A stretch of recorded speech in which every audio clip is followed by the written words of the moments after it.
Hi everyone, I am Harun. Recently I completed my design verification training at Semicon Technolabs.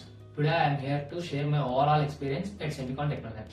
Firstly about training, it was excellent. The course content is completely relevant to the industry standards.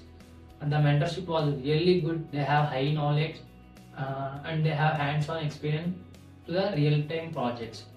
They clears the doubts on the topics very well. Then they also conducted mock tests and mock interviews, which is really improves me.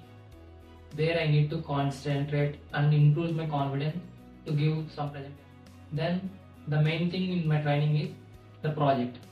I have zero knowledge in coding.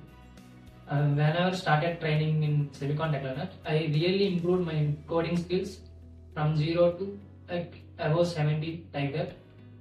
Then I strongly recommend everyone who are VLSI interested to join in Semicon Technolabs for bright future. Thank you.